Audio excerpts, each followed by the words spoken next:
तीसरा अध्याय कामनाओं के अनुसार विभिन्न देवताओं की उपासना तथा भगवत भक्ति के प्राधान्य का निरूपण।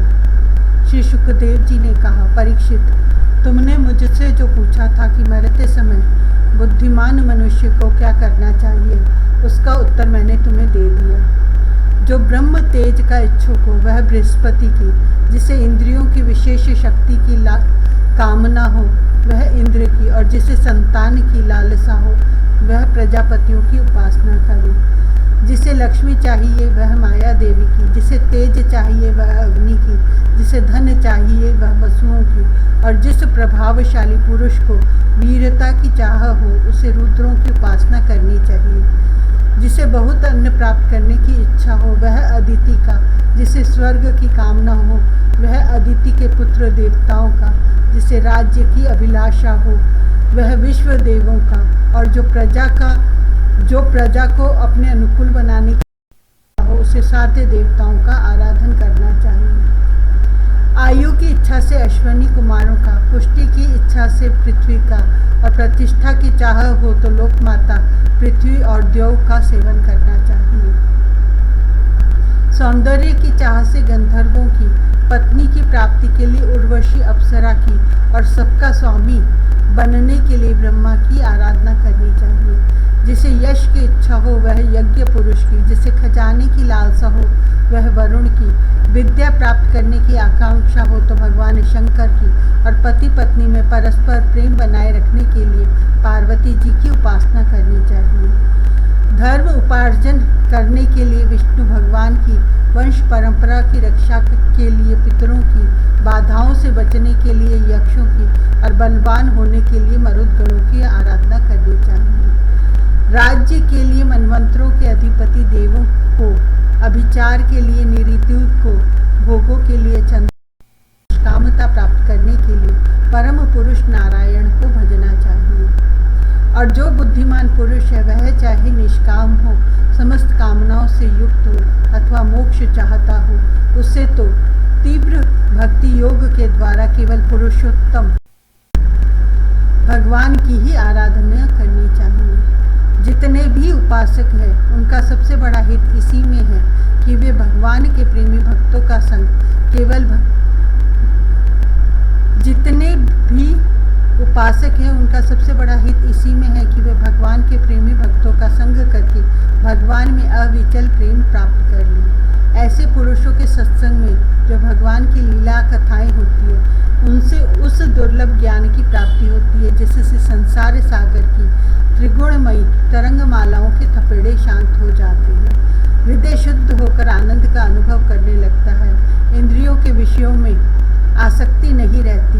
कैवल्य मोक्ष का सर्वसम्मत मार्ग भक्ति योग प्राप्त हो जाता है। भगवान की ऐसी रसमयी कथाओं का चस्का लग जाने पर भला कौन ऐसा है जो उनमें प्रेम ना करे। शौनक जी ने कहा, सूत जी, राजा परीक्षित ने सुखदेव जी की यह बात सुनकर उनसे और क्या पूछा। वे तो सर्वज्ञ होने के साथ ही मधुर वर्णन करने में भी बड़े निपुण थे। सूत जी, आप तो सब कुछ जानते हैं, हम लोग उनकी वह बातचीत बड़े प्रेम से सुनना चाहते हैं, आप कृपा करके अवश्य सुनिए।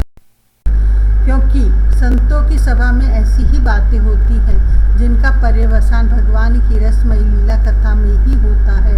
पांडुनंदन महारथी राजा परीक्षित बड़े भगवत भक्त थे। बाल्यावस्था में खिलौनों से खेलते समय भी वे श्री कृष्ण लीला का ही रस लेते थे।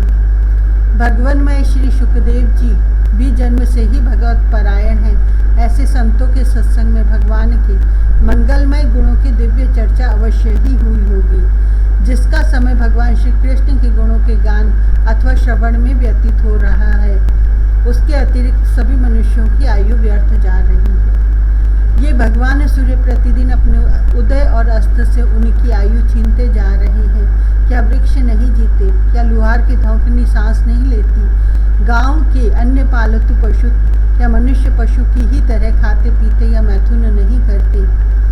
जिसके कान में भगवान श्री कृष्ण की लीला कथा कभी नहीं पड़ी, वह नर पशु कुत्ते, राम, सूकर, ऊंट और गधे से भी गया बीता है।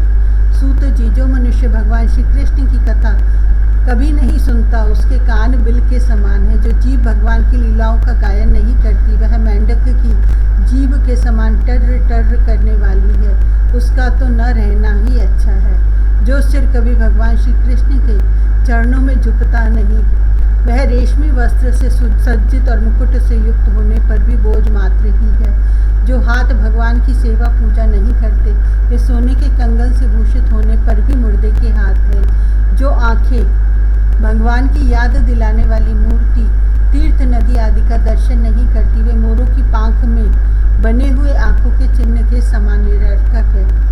मनुष्य के वे पैर चलने की शक्ति रखने पर भी न चलने वाले पेड़ों जैसे ही हैं, जो भगवान की लीला स्थलियों की यात्रा नहीं करते। जिस मनुष्य ने भगवत प्रेमी संतों के चरणों की धूल कभी सिर पर नहीं चढ़ाई, वह जीता हुआ भी मुर्दा है। जिस मनुष्य ने भगवान के चरणों पर चढ़ी हुई तुलसी की सुगंध लेकर उसकी सराहना नहीं की, वह श्वास लेता हुआ भी श्वास है। सूत जी, वह हृदय नहीं लोहा है जो भगवान के मंगलमय नामों का श्रवण कीर्तन करने पर भी पिघलकर उन्हीं की ओर बह नहीं जाता। जिस समय हृदय पिघल जाता है, उस समय नेत्रों में आंसू छलकने लगते हैं और शरीर का रोम रोम खिल उठता है। प्रिय सूत जी, आपकी वाणी हमारे हृदय को मधुरता से भर देती है। इसलिए भगवान के परम भक्त आत्मविद्या विशारद श्री शुकदेव जी ने परीक्षित के सुंदर प्रश्न करने पर जो कुछ कहा, वह संवाद आप कृपा करके हम लोगों को सुनाइए।